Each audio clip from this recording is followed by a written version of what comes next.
힘있는 은혜의 찬양 감사합니다. 광고 하나를 제가 좀 더 해야 될 것 같은데, 여러분 주보에 보시면 중간에 우리 3부 예배 오시는 성도님들을 위하여서 운행하는 교회 버스 운행 시간표가 있습니다. 노선이 조금 늘어났습니다. 여러분 참조하셔서 교회 오시는데 도움받으셨으면 좋겠고, 또 전도하고 싶은데 이웃 중에 차량 문제 때문에 어려워하는 분들에게 좀 연락 소개해 주셔서 우리 교회 예배 드리는 데 편의를 우리가 제공하고 있으니까 많은 분들이 그렇게 예배에 함께 할 수 있도록 그렇게 전도에도 힘써 주시면 대단히 감사하겠습니다. 오늘 말씀 제목 함께 따라합시다. 참된 예배를 위한 열정. 참 날씨가 갑자기 많이 추워졌습니다. 이 추운 날씨 중에도 주님 앞에 나와 예배하고자 하는 열정으로 모인 여러분들 진심으로 주님의 이름으로 축복합니다. 여러분들 오늘 어떤 마음으로 이 예배의 자리에 오셨습니까? 어쩌면 모여있는 우리들 중에 이 주일 예배의 자리에 나오는 것이 참 쉽지 않았던 분들도 계시리라 생각합니다. 어떤 분은 한 주 동안의 그 피곤함을 고스란히 다 떠안고 이 자리에 와 앉아 계신 분도 계실지 모르겠고, 또 어떤 분은 마음이 무거운데 그 무거운 짐을 끌어안고 이 예배 자리에 앉아 계신 분도 계실 것 같습니다. 가끔 보면 이렇게 아내 손에 이끌려 나오는 우리 아빠들의 표정에는 결연함이 묻어 있기도 합니다. 그저 나는 우리 가정의 평화를 위해서 내 한 몸 바쳐 희생하겠다, 그런 마음으로 이렇게 끌려 나오시는 분들도 계실 텐데, 어쩌면 주일을 맞이하면서 와 벌써 또 주일이구나 하는, 그래서 어떤 예배에 대한 기대감과 기쁨보다는 혹시 부담감에 무거운 마음을 갖고 예배와 앉아 계신 분도 계실지 모르겠습니다. 여러분 어떠한 모양으로 오셨든 오늘 함께 말씀을 듣고 예배할 때 하나님께서 모든 무거운 짐은 가볍게 하시고 우리의 고단한 몸과 마음에는 하나님 새 힘과 소망 주셔서 예배 드리고 돌아가는 발걸음은 주와 함께 동행하는 기쁨의 발걸음 될 줄 믿습니다. 하나님 은혜 주실 줄 믿습니다. 여러분 오늘 본문에 보면 예수님께서 이런 말씀하십니다. 아버지께서 자기에게 이렇게 예배하는 자들을 찾으신다고요. 여러분 예배가 참 중요합니다. 우리가 새해를 맞이하면서 하늘빛 광성교회 올해의 표어로 거룩한 열정 내가 여기 있나이다 라고 하는 이 표어로 이 한 해를 시작했습니다. 우리 지난주에 말씀 기억하시죠? 이 말씀은 이사야 선지자가 환상 가운데 보았던 그 놀라운 예배의 경험 가운데에서 나온 그의 응답이었습니다. 성전에 가득한 하나님의 옷자락을 보았고 스랍들 천사들이 거룩하다 거룩하다 거룩하다 만군의 여호와여 찬양하는 소리가 울려 퍼지는 그 장엄한 예배, 천상의 예배를 목격합니다. 그 거룩하신 하나님의 보좌 앞에서 자기의 죄악된 부정함을 깨닫고 두려워하고 있을 때 하나님께서 그를 정결케 하시는 구속의 은혜를 베풀어 주시고, 하나님께서 누구를 보낼까 하실 때에 그 하나님의 부르심 앞에 하나님 내가 여기 있나이다 나를 보내소서 고백하며 응답하는 이야기, 바로 지난주 우리가 함께 나눴던 말씀입니다. 이처럼 이 이사야 선지자가 모든 영광스러운 경험을 하고 자기의 죄가 씻기는 은혜를 입고 또 하나님의 부르심에 응답하여 이전과는 전혀 다른 삶의 길을 가게 되는 이 삶의 엄청난 변화가 어디에서 일어났는가를 여러분 유념하십시오. 다름이 아닌 바로 예배의 자리였습니다. 천군 천사들이 하나님을 찬양하고 예배하는 그 천상의 예배, 그 완전한 영화로운 예배를 목격하고 거기에 함께 그 하나님의 임재하심을 온전히 경험할 때 그의 인생은 완전히 바뀌었습니다. 올해를 시작하면서 우리는 이런 모양 저런 모양으로 이런 점들을 좀 회복하면 좋겠다 하는 것들이 있을 줄 압니다. 건강도 좀 회복하면 좋겠고, 우리의 가정이 좀 회복됐으면 좋겠고, 관계가 좀 회복됐으면 좋겠고, 내 경제적인 형편도 좀 회복되면 좋겠고, 내 신앙도 회복되면 좋겠고, 여러 가지 회복의 일들을 원하실 텐데 그 모든 회복이 시작되는 자리가 어디일까? 그리고 그 모든 회복을 지속시키는 불씨가 되는 것이 뭘까? 여러분 다름이 아닌 바로 예배의 자리라는 사실을 잊지 마시기 바랍니다. 예배가 살아나면 그리스도인의 삶은 살아납니다. 예배가 식어버리면 우리의 삶도 금세 흐려지기 마련입니다. 그래서 우리가 그 무엇보다도 먼저 뜨겁게 회복해야 할 거룩한 열정의 그 영역은 바로 예배입니다. 예배의 열정. 지난주의 말씀에 이어서 오늘은 그 세 가지 가운데에 첫 번째 예배의 열정에 대한 이야기를 오늘 그래서 조금 더 깊이 다루어 보려고 합니다. 여러분, 어떤 사람은 예배 드리면서 설교 한마디에 인생의 방향이 바뀌기도 하고 찬양 한 곡 부르다가 그 찬양 속에서 살아계신 주님을 만나기도 하고 기도하다가 하나님의 음성을 듣기도 합니다. 여러분, 어떻게 그런 일이 일어날까요? 사람들이 준비를 잘해서 순서가 기가 막히게 잘 진행돼서 그럴까요? 목사가 앞에서 말을 잘해서 그럴까요? 연출을 너무 잘해서 그래서 그런 경험들이 일어나는 걸까요? 아닙니다. 예배 가운데 어떤 인생이 달라졌다면 그것은 그 예배의 자리에 예배하는 심령 가운데 하나님의 임재하심, 하나님의 역사하심이 내 삶의 실제가 되는 진정한 예배를 경험했기 때문입니다. 예배 가운데서 하나님을 만나고 예배 가운데 하나님을 경험할 때에 인생이 달라지기 시작합니다. 여러분, 예배는 하나님께서 우리를 창조하신 목적이자 우리를 구원하신 이유입니다. 여러분 많이 들어보셨을 웨스터민스터 소요리 문답 제1문항에 보면 인생의 목적에 대해서 이야기합니다. 사람의 제일 되는 목적은 하나님을 영화롭게 하는 것과 영원토록 그를 즐거워하는 것이라고 가르치고 있죠. 여러분, 하나님을 영화롭게 하는 것, 그리고 그분을 영원히 즐거워하는 것, 그럼 그게 뭡니까? 그 일이 가장 잘 이루어져야 될 자리가 어디입니까? 바로 예배의 자리입니다. 예배는 그래서 우리의 인생의 목적이고 존재의 의미입니다. 예배는 옵션이 아닙니다. 해도 되고 안 해도 되는 일. 오늘은 날씨가 좀 추우니까 예배 오늘 건너뛰자. 내가 선택할 수 있는 것이 아닙니다. 예배는 인간, 나라는 존재의 목적이고 존재의 의미이기 때문입니다. 예배는 나를 살게 하는 영적인 호흡입니다. 우리의 육신이 호흡을 멈추면 죽을 수밖에 없는 것처럼 우리의 영혼도 예배를 멈추면 그 영혼이 메말라 죽어갑니다. 여러분, 지난주일에 숨 쉬고 한 번도 지금까지 숨 안 쉬신 분, 그러면 여기 계실 리가 없죠. 여러분, 내가 주일을 건너뛰고 예배드리지 않는다는 것은 내가 호흡을 닫는 것입니다. 시편 기자가 하나님이여 내 영혼이 주를 갈망합니다 라고 고백하는 것에서도 알 수 있듯이 우리의 영혼은 하나님을 경험하지 못하면 갈증을 느낍니다. 그 하나님을 경험하고 그 하나님을 느낄 수 있는 최고의 자리로 하나님이 허락하신 곳이 어딘가? 바로 예배의 자리입니다.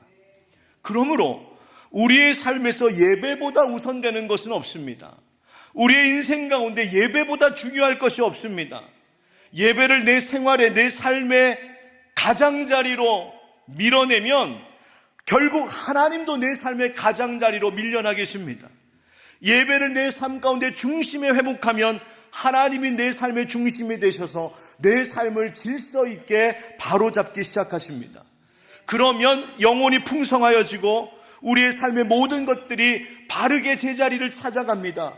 그것이 능력이요, 그것이 회복입니다. 여러분, 예배에 성공한 사람이 인생을 성공합니다.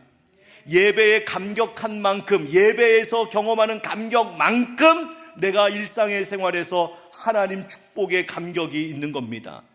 여러분, 따라서 예배 가운데서 하나님을 만나지 못한다면 여러분, 우리의 삶 가운데서 하나님을 경험하기란 어려운 일입니다. 그러니 우리는 예배의 열정을 회복해야 합니다. 어떤 분들은 예배의 열정 그러면 금방 떠오르는 어떤 이미지가 어떤 열광적인 분위기, 화려한 조명, 세련된 음악, 현대적 감각의 어떤 순서들, 혹은 감정적으로 고조된 회중들의 어떤 그런 열광적인 반응, 이런 거 생각할 수도 있겠는데 그것이 다 나쁘다는 것은 절대 아닙니다. 그러나 성경이 말하는 예배의 핵심은 그와 같은 분위기나 형식에 달려있는 것이 아니라 내가 지금 누구를 향하여서 예배를 드리고 있는지 그 대상을 온전히 알고 내가 왜 그분에게 예배해야 되는지를 알 때에 우리 안에서 일어나는 그 마음, 예배하는 대상을 향한 우리의 열망의 마음, 그분에게 반응하는 우리의 태도가 우리의 예배의 성패를 좌우합니다. 그래서 예배의 열정이란 그저 외형의 어떤 형식적인 뜨거움에 있지 않습니다. 오히려 예배의 열정이란 이런 것입니다. 예배의 열정은 하나님이 찾으시는 바로 그 예배자가 내가 되기를 간절히 갈망하는 중심입니다. 여러분, 오늘 본문은 예수님과 우물가의 그 사마리아 여인 사이에 긴 대화 중에 한 부분입니다. 주님께서 이 대화 가운데 시대와 문화를 초월하여서 모든 그리스도인들이라면 회복해야 할, 그리고 지켜가야 할 참된 예배의 원리를 가르쳐 주십니다. 오늘 이 가르침의 의미를 다시 한번 깨닫고 우리 모두가 하나님이 찾으시는 그 예배자, 우리 하늘빛 광성교회의 모든 예배가 하나님이 받길 원하시는 그 예배가 되는 은혜가 있기를 주님의 이름으로 축원드립니다. 그 첫 번째는 무엇인가? 따라합시다. 아버지를 만나는 예배. 사마리아 여인이 대화 중에 예수님께 뭘 물어봤냐면 20절에 보니 우리 조상들은 이 산에서 예배하였는데 당신들의 말은 예배할 곳이 예루살렘에 있다 하더이다 라는 말을 합니다. 여기서 이 산이라고 하는 것은 그리심산을 이야기합니다. 사마리아 사람들은 자기네 땅 영역에 있는 이 그리심산에서 예배드리는 것이 맞다고 믿었습니다. 왜냐하면 역사적으로 모세가 바로 이스라엘 백성들에게 축복을 선언했던 그 복된 산이 그리심산이었기 때문입니다. 그래서 사람들이 보기에 그 그리심산은 신앙의 전통에서 특별한 산이었고 의미가 있었고 영험한 산이었습니다. 왠지 거기 가서 예배 드려야 그게 진짜 예배지 하는 역사가 있었습니다. 그런데 여러분, 또 이 여인이 물어보기를 당신들의 말은, 여기서 당신들이란 유대인들을 말합니다. 예수님 유대인이시죠. 당신들 유대인들은 예루살렘에서 예배해야 된다고. 무슨 말입니까? 솔로몬이 지은 그 예루살렘 성전이 있던 그 예루살렘 가서 그 성전에서 예배드리는 것이 맞다고 하는데, 선생님, 이 둘 중에 뭐가 맞습니까? 뭐가 원조입니까? 뭐가 전통입니까? 어디서 예배드리는 게 찐입니까? 그거 물은 겁니다. 그러자 예수님께서 이렇게 답하십니다. 우리 21절을 한번 같이 읽읍시다. 시작. 예수께서 이르시되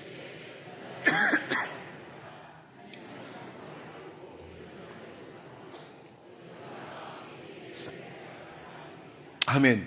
무슨 말입니까? 예수님 대답은 장소가 중요한 문제가 아니라는 겁니다. 즉 장소와 같은 외형이나 형식이 예배의 본질이 아니라고 가르쳐 주신 것이죠.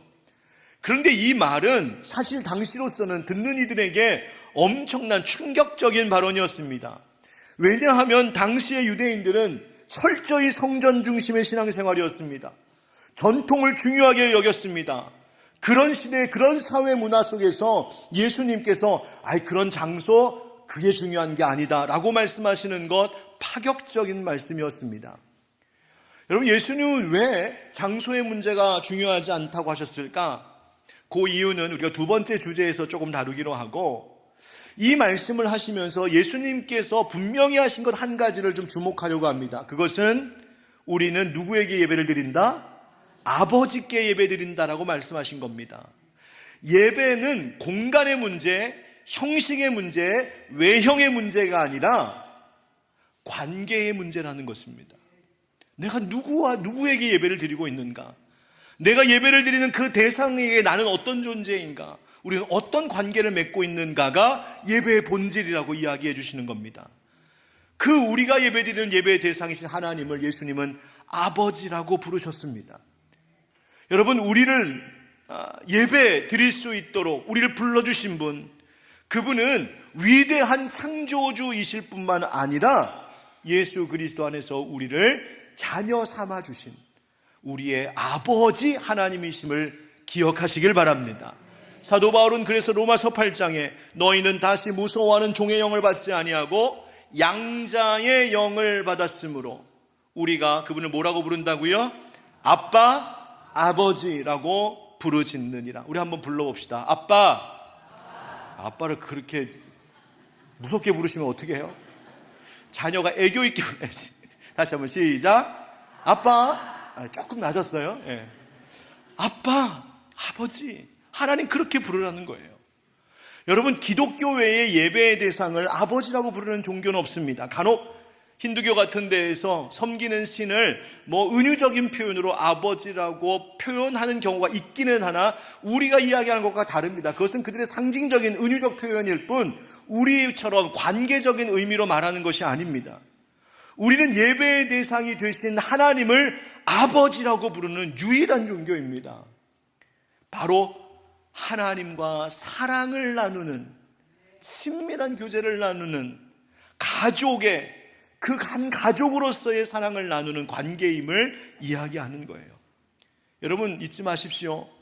기독교 예배는 여러분 막 굿하고 자기를 고행해갖고 자기가 섬기는 신을 막 달래고 비위 맞히고 즐겁게 해서 내가 얻고자 하는 것을 얻어내는 그런 종교가 아닙니다.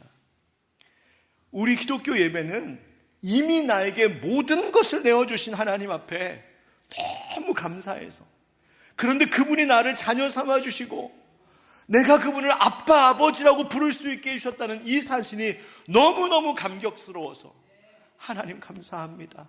나 자녀 삼아주셔서 감사합니다. 아버지로서 나를 지어주시고 내 삶을 도와주시고 나를 먹여주시고 나를 살아가게 하시고 나와 동행하시고 나를 보호해주시고 마침내 이 땅에서의 삶을 마치고 나면 내가 돌아갈 본향의 집까지 준비해 주시는 내 아버지 사랑합니다. 여러분, 그 마음으로 드리는 예배가 바로 우리 기독교의 예배입니다. 크리스찬 슈바르츠라고 하는 목사님이 자연적 교회 성장이라고 하는 연구 주제를 가지고 연구한 것 가운데 이 세상에 여러 많은 교회들이 있는데 그 중에 성장하는 교회들을 가만히 들여다보니 그 성장하는 교회들에는 8가지의 공통적인 특징이 있다는 것을 발견했습니다. 예전에 우리 정성진 목사님이 교회 처음 개척하시고 사역하실 때에 교회의 자연적 성장을 주장한 이 슈바르츠 목사님의 이 원리를 접하시고는 당신 목사님 목회하시고 하실 때 이것을 적용해야겠다 해서 그대로 적용하여 목회하시고 설교하시고 또 저처럼 그 목사님에게서 배운 제자들에게 가르치셨던 내용이 바로 이것이었습니다. 뭐가 공통적 특징이었을까?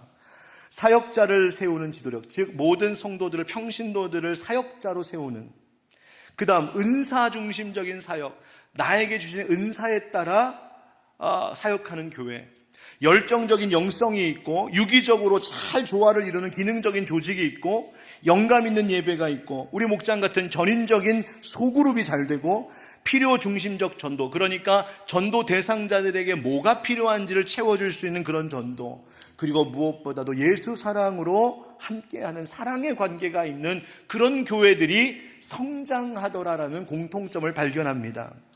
그래서 저는 오늘도 그렇고 앞으로 한 몇 주 동안에 이 이야기를 저도 여러분들과 함께 이 시대에 우리 교회에 어떻게 실천하고 적용할 수 있을까 함께 고민하며 말씀을 좀 나누려고 합니다. 그런데 앞서 소개했던 8가지 중에 바로 그 5번째가 영감 있는 예배입니다. 이 슈바르츠 목사님이 영감 있는 예배에 대해서 이야기할 때 무엇을 강조하냐면 예배의 성패는 형식에 있는 것이 아니라 예배자가 하나님과 어떠한 관계를 맺으며 예배하는가가 중요하다고 이야기합니다. 여러분, 하나님을 엄격한 심판의 주로만 여기면 예배는 늘 긴장과 두려움만 남습니다. 덜덜덜덜 떨다 갈 겁니다. 그러나 하나님을 나를 사랑하시는 아버지로 고백하고 아빠, 아버지 부르며 나와 그 하나님 만나러 왔다고 고백하면 그 예배는 경외심과 더불어 하나님 가운데 경험하는 사랑과 안식과 평안을 회복하고 돌아가는 우리의 복이 되는 예배가 된다는 것입니다. 여러분, 누가복음 15장의 탕자의 이야기 아시죠? 여러분, 탕자는 아버지 집으로 돌아갈 때 스스로 나는 자격이 없다, 그저 아버지 집에서 종으로 있으면서 그냥 그 집에서 머물기만 해도 좋겠다, 그런 마음으로 갑니다. 그런데 아버지는 이미 이 아들을 기다리고 멀리서 오는 아들 벌써 먼저 알아보시고 달려가 그 목을 끌어안고 입을 맞추며 이 아들을 맞이하지요. 잔치를 베풉니다. 여러분, 그때 베푼 잔치는 어떤 잔치였을까요? 막 국민의례하고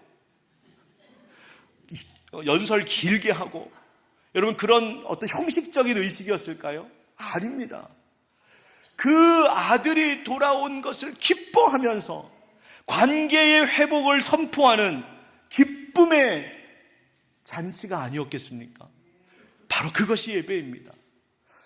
우리의 누더기 옷을 벗기시고 예수 그리스도께서 이루신 그 의의 옷, 제일 좋은 옷을 우리에게 입혀주시고 영적으로 배고파하는 우리들에게 하나님의 말씀의 양식을 먹여주시고 우리의 하나님의 아들, 딸, 자녀된 신분을 회복시켜주시고 동네 잔치를 열어 그 기쁨을 우리를 통하여 이 이웃들과 함께 나누도록 하는 예배, 그래서 기독교의 예배를 축제라고 하는 것입니다. 사랑하는 성도 여러분, 오늘 주일에 여기 오실 때에 예배 출석하러 오셨습니까? 아니면 아버지 만나러 오셨습니까? 아멘, 그러신 줄 믿습니다. 여러분, 오늘 찬양 부르실 때에 그냥 목소리로만 찬양하셨습니까? 아니면 마음 다해 찬양하셨습니까? 예, 그러셨다고 저는 믿습니다. 여러분, 하나님 앞에 기도할 때도 그렇습니다. 그저 형식적인 순서 중에 하나로 기도하는 것이 아니라 아버지 하나님께 내 마음을 쏟아드리는 기도, 여러분, 그 기도가 있을 때 예배가 됩니다. 예배의 외형보다 중요한 건 바로 영이신 하나님이 내 아버지임을 고백하는 뜨거운 마음, 그 하나님을 향한 경외심과 그 하나님을 향한 사랑을 하나님께 고백하며, 하나님, 내가 여기 있습니다, 내가 여기 있나이다, 나를 보이는 예배, 그런 예배가 될 때 참으로 우리 아버지 하나님이 기뻐 받으실 참된 예배가 될 줄 믿습니다. 두 번째, 어떤 예배여야 할까요? 따라합니다. 그리스도 중심의 예배. 앞서 말씀드린 하나님을 아버지로 우리가 부를 수 있다라고 했는데 이런 질문 생기죠. 아니, 어떻게 이렇게 거룩하신 하나님, 그분을 우리가 아버지라고 부를 수 있을까? 유한한 인간이 무한하신 그 창조주를 어떻게 대면할 수 있을까? 적어도 예루살렘 성전처럼 멋지게 지은 곳에 가서, 아니면 그리심산처럼 뭔가 역사적으로 전통이 있는 데 가서, 거기에 가서 어떤 형식을 갖추어 갖고 뭔가 우리가 그래도 좀 해야 그나마 죄 많은 우리 인간 하나님이 받아주시지 않겠나? 인간은 그렇게 생각할 수 있습니다. 그러나 여러분, 예수님 그렇지 않다고 말씀하세요. 우리 하나님께 나아갈 수 있답니다. 어떻게 말입니까? 답은 한 가지, 오직 하나님과 우리 사이의 유일한 중보자 되신 예수 그리스도를 통하여 하나님 앞에 나아갈 수 있다 말씀하십니다. 여러분, 사마리아 여인이 예수님께 말합니다. 25절 26절에 보면 우리 메시아 기다리고 있습니다. 메시아 곧 그리스도, 그죠? 같은 말입니다. 메시아, 그리스도, 구주, 구세주, 그분이 오실 걸 기다립니다. 그분 오시면 모든 게 다 해결될 겁니다. 그러자 예수님께서 뭐라 하십니까? 26절에 예수께서 이르시되 네게 말하는 내가 그라 하시니라. 아멘. 그게 나야. 그게 나야. 여러분, 이 여인이 예수님을 메시아로, 그리스도로 만나는 그 순간 이 여인의 삶은 180도 달라졌습니다. 물동에 버려두고 동네로 달려갑니다. 피해 다니던 이웃들에게 오히려 자기가 달려가서, 여러분 보십시오, 내가 행한 모든 일을 나에게 말한 사람을 와서 보십시오, 이 사람이 진짜 그리스도 아니겠습니까? 이 사람이 메시아 아닙니까? 예수님을 전합니다. 여러분, 예배는 그저 그럴듯하게 앉아있다 가는 것 아닙니다. 그저 기분 좋게 즐기다 가는 것 아닙니다. 예배는 나를 위하여 날 찾아오신 예수님을 만나는 시간입니다. 그래서 예배란 이렇게 말씀드릴 수 있습니다. 예배는 예수님을 만난 사람이 예수님의 증인으로 세워지는 사건이라고 말입니다. 여러분, 참된 예배란 철저히 이처럼 예수 그리스도 중심이어야 합니다. 왜? 예수님이 우리가 하나님 앞에 나아갈 수 있는 유일한 길이시기 때문입니다. 내가 곧 길이요 진리요 생명이라고 하신 그 말씀 그대로입니다. 우리가 정성을 들여서 하나님 앞에 나아갈 수 있는 게 아닙니다. 내가 뭔가 대단한 일을 해서, 우리가 찬양을 기가 막히게 불러서, 목사가 설교를 너무 잘해서, 예배의 형식이 너무너무 멋지게 짜여 있어서, 예배당이 화려해서, 그래서 우리가 하나님 앞에 나아갈 수 있는 것이 절대로 아닙니다. 오직 예수 그리스도께서 그 육체를 찢으심으로, 마치 휘장이 갈라지듯 그 몸을 찢으심으로 우리가 하나님 앞에 나아갈 수 있는 길을 열어주셨기에, 그 예수님 때문에 오늘 우리가 예배할 수 있는 줄 믿습니다. 그래서 그리스도 중심의 예배란 이렇게 말씀을 드리는 것이 좋겠습니다. 조금 길지만 한번 정리해 보았습니다. 그리스도 중심의 예배란 예수 그리스도께서 우리를 위해 십자가에서 죽으신 대속의 은혜와 이 일을 통하여 우리를 구원하신 하나님의 사랑을 전하고, 즉 말하고 감사하는 것입니다. 지금 그거 하고 있는 겁니다. 또 예수 그리스도의 부활이 나의 생명이 되었음을 기뻐하는 겁니다. 기뻐서 노래하는 겁니다. 더 나아가 다시 오실 왕 예수 그리스도를 기다리며 그의 영이신 성령의 힘을 입어 오늘의 삶을 인내하고 그날을 준비하는 겁니다. 여러분, 3부 예배 드리신 분들 수준이 있는 게 딱 이거 보고 벌써 중요한 줄 알고 막 카메라 들고 찍으시는 거 보니까 수준이 있으십니다. 매우 중요한 이야기입니다. 여러분, 오늘이 예수님이 세례받으시는 것을 기념하는 주님의 수세주일이라고 부르는 날입니다. 여러분, 예수님 세례받으신 게 왜 중요할까요? 예수님 세례받으실 때에 하늘의 문이 열리면서 아버지의 음성이 들렸습니다. 이는 내 사랑하는 자요 내 기뻐하는 아들이라고요. 그 말이 뭡니까? 너희들이 나에게로 나오려면 내가 지금 보내준 이 예수 믿어야 된다고, 예수가 중심이 되어야 된다고 하나님이 공식적으로 선언하신 사건이었기 때문입니다. 히브리서 기자는 이야기합니다. 그러므로 형제들아, 우리가 예수의 피를 힘입어 성소에 들어갈 담력을 얻었나니 그 길은 우리를 위하여 휘장 가운데로 열어놓으신 새로운 무슨 길? 살 길이요. 우리가 살 길이요. 휘장은 곧 그의 그리스도의 육체이니라. 아멘. 여러분, 16세기 종교개혁가들이 외친 중요한 구호 중에 하나가 오직 그리스도였습니다. 당시 중세시대의 교회의 예배는 사제들만의 잔치였고 참여한 성도들은 그저 구경꾼처럼 앉아있다가 졸다가 갔습니다. 그러나 루터를 비롯한 종교개혁가들은 예배의 중심이 인간의 의식이어서는 안 된다. 예배의 중심이 인간들이 만들어낸 전통이나 전승이어서는 안 된다. 예배의 중심이 그저 저 앞에 있는 사제가 집리하는 행위에 있는 것이 아니다. 예배의 중심은 오직 예수 그리스도 복음에 있다. 이것을 회복하기 위하여 개혁했습니다. 아무리 예배가 웅장하고 장엄해도, 아무리 멋진 연설이 줄줄이 나와도, 아무리 회중들이 열광을 해도 거기에 예수 그리스도의 복음이 없으면 마치 죽은 의식과 같다고 말하는 겁니다. 사랑하는 성도 여러분, 여러분의 예배는 무엇이 중심하고 있습니까? 바로 그 종교개혁가들의 정신, 예수 중심의 그 예배, 이 정신을 청교도들이 이어갔고, 그때의 영국 웨스트민스터에서 그 정교도 개혁가들이 만들어낸 것이 이 그리스도 중심의 예배를 잃어버리지 않으려고 만든 것이 소위 웨스트민스터 예배 모범이라는 것입니다. 그리고 그 예배 모범에 입각하여 짜여진 예배가 바로 하늘빛 광성교회 예배입니다. 여러분, 그래서 우리의 예배가 자랑스럽고 우리의 예배가 소중합니다. 여러분, 오늘 우리의 예배에 무엇이 중심하고 있습니까? 내 기분이 중심입니까? 내가 무엇을 필요로 한데 하는 그것이 중심입니까? 내가 위로받고 내가 뭔가를 좀 얻고 가는 게 중심입니까? 아니면 정말 예수 그리스도께서 이 예배의 중심이 되고 계십니까? 여러분, 우리 하늘빛 광성교회 모든 예배가 오직 예수 그리스도만을 중심으로 하는, 정말 하나님이 찾고 찾으시는 그 예배가 되기를 예수님의 이름으로 축원드립니다. 세 번째 따라합시다. 나를 드리는 예배. 예배를 우리가 영어로 보통 worship이라고 합니다. 이 worship이라고 하는 단어의 의미를 몇 차례 말씀을 드렸던 것 같은데요.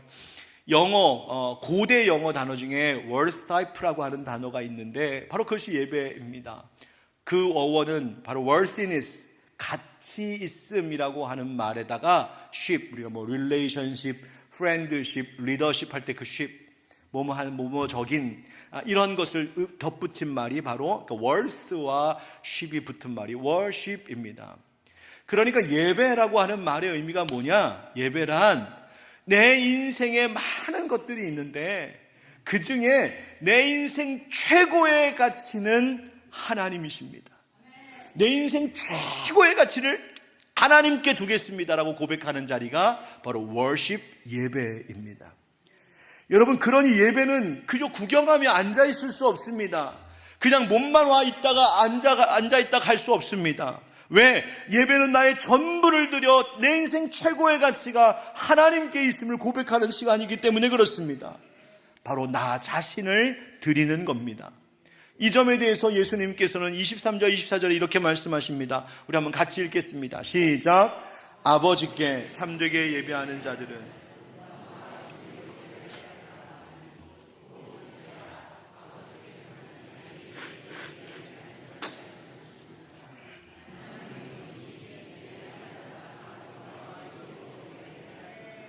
아멘. 여러분, 무엇으로 드리는 예배가 되어야 된다고요?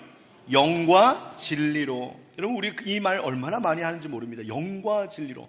그런데 그 의미가 무엇입니까? 도대체 영으로 드리는 예배는 뭐고 진리로 드리는 예배는 뭘까요? 여러분, 영으로 드리는 예배가 있다는 말은 반대로 우리가 잘못하면 육으로 예배를 드릴 수 있음을 이야기하는 겁니다. 여러분, 육으로 예배 드리는 것이 뭘까요? 몸은 여기에 와 있는데 생각은 거기가 있는 겁니다. 내가 여기 나와서 하나님이 기뻐하시는 신령한 것을 사모하는 것이 아니라 내 육신에 어떤 것이 채워질까에만 온통 관심이 가 있다면 그것은 육으로 예배드리고 있는 겁니다. 영으로 드리는 예배란, 여기서 영이란 성령님을 이야기합니다. In spirit, 성령 안에서. 사도 바울은 갈라디아서 5장에서 우리 안에 육체의 소욕과 성령에 있는데 육체의 소욕은 늘 성령을 거스른다고 말합니다. 이 두 가지가 늘 싸웁니다. 이때에 내 안에 있는 육체의 소욕, 육체를 신뢰하던 것, 나 자신을 신뢰하고 세상의 것을 믿던 내 마음을 포기하고 내려놓고 내 안에서 역사하시는 성령님께 나를 온전히 맡겨 하나님, 내 의지, 내 경험, 내 판단, 내 계산, 내 자존심, 내 계획 다 내려놓고 내 안에 계신 성령님께 내 삶을 맡깁니다. 이것을 고백하는 자리가 하나님 기뻐하시는 참된 예배라고 말씀하시는 겁니다. 사도 바울이 로마서 8장에서 누구를 하나님의 자녀라고 말했냐면 성령의 인도하심을 받는 자가 하나님의 아들이다, 하나님의 자녀다, 이렇게 이야기합니다. 바로 그것입니다. 영으로 예배한다는 것은 하나님, 내 삶은 사람이 이끌고 갈 수 없고 세상 물질과 힘으로 내 삶이 되는 게 아니라 내 안에 계신 성령 하나님, 성령님만이 내 삶을 인도하시는 줄 믿습니다. 내가 육체의 소욕을 내려놓고 성령님 따라 살겠습니다라고 하는 다짐이 있는 예배가 영으로 드리는 예배입니다. 여러분, 진리로 드리는 예배는 무엇일까요? 바로 말씀에 근거한 예배를 이야기합니다.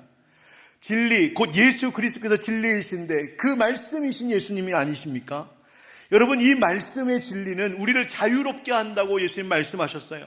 세상의 온갖 것들이 우리를 속일 때에, 그래서 세상의 많은 것들이 우리를 속여서 근심하고 염려하고 불안해하고 혹은 어떠한 탐욕에 빠지게 하고 세상 쾌락에 빠지게 할 때에 진리의 말씀은 우리의 모든 묶고 있는 것들을 다 깨뜨려 끊어버리고 그곳으로부터 자유하게 한다는 겁니다. 여러분, 우리가 세상의 근심과 염려, 걱정과 두려움에 막 묶여 있을 때에 하나님의 진리의 말씀을 들을 때에 그 말씀이 나를 묶고 있는 모든 사실들을 끊어버리고 자유하게 하셔서 하나님 주신 기쁨과 소망을 누리게 하신다는 겁니다. 바로 그런 예배, 바로 그 예배 드리는 것이죠.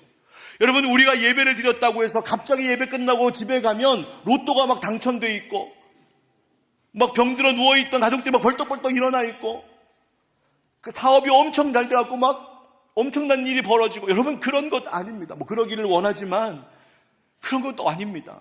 그러나 예배를 드리고 내가 다시 일상으로 돌아갔을 때에 문제가 한꺼번에 사라지는 것은 아니지만 그 문제를 바라보는 나의 시선이 달라져 있고, 문제를 대하는 내 믿음의 태도가 달라져 있고, 문제 앞에서 내 인생의 고백이 달라져 있는 것, 여러분, 그것이 바로 예배입니다. 여러분, 진리는 있는데 성령이 없으면 그 예배는 차갑고 메말라집니다. 성령께서 역사하시는, 그래서 그 마음의 뜨거움은 있지만 만약 진리에서 벗어난다면 그 예배는 방향을 잃어버립니다. 그래서 참된 예배란 이런 것입니다. 하나님의 말씀을 통하여 바로 하나님을 아는 지식과 하나님을 알매 반응하는 뜨거운 마음과 그리고 삶의 결단, 지정의가 합쳐진 전인적인 자기 헌신의 반응. 무슨 반응? 자기 헌신, 내 헌신, 나를 드리는 나 드림의 예배가 진짜 예배입니다. 여러분, 오늘 예배 드릴 때 무엇을 하나님께 드리셨습니까? 마음을 다해 입을 열어 목소리로 뿐만 아니라 몸의 행동을 통하여 나의 모든 것으로 하나님 앞에 찬양 드리셨습니까? 여러분, 말씀 들을 때에 내 생각 내려놓고 읽는 말씀, 듣는 말씀을 통해 하나님을 이제 알겠습니다 하는 고백을 드리고 계십니까? 기도할 때 내 욕심, 염려, 근심, 자랑 다 비우고 하나님께 나를 맡기며 드립니다. 여러분, 드리고 계십니까? 여러분, 봉헌하실 때에 하나님 앞에 그냥 형식적으로 예물 드리는 것이 아니라 내 보물이 있는 곳에 내 마음도 있는 것, 주님 그렇게 말씀하셨으니 주님, 내가 정성을 다하여 하나님 앞에 예물 올려드립니다. 그렇게 봉헌하셨습니까? 여러분, 이제 좀 있으면 예배 마치고 축도할 텐데 빨리 축도가 빨리 왔으면 좋겠죠? 예, 좀만 기다리십시오. 여러분, 축도할 텐데 왜 축도합니까? 예배 마치고 일상으로 돌아가면 그 일상에서의 삶도 하나님 받으실 거룩한 예배가 되기를 바라는 일상의 예배자 살기 위해서 성삼위일체 하나님, 나아가는 우리 성도들과 함께 해주십시오. 목사가 강복을 선언하는 것이 축도입니다. 그러니 먼저 일어서시면 안 됩니다. 끝날 때까지 기다리셔야 됩니다. 정리합시다. 히브리서 12장에서 히브리서 기자는 우리가 흔들리지 않는 나라, 하나님 나라를 받았으니, 은혜 받았으니 경건함과 두려움으로 하나님을 기쁘시게 섬기자. 여기서 섬기다가 바로 예배하다라는 의미가 있습니다.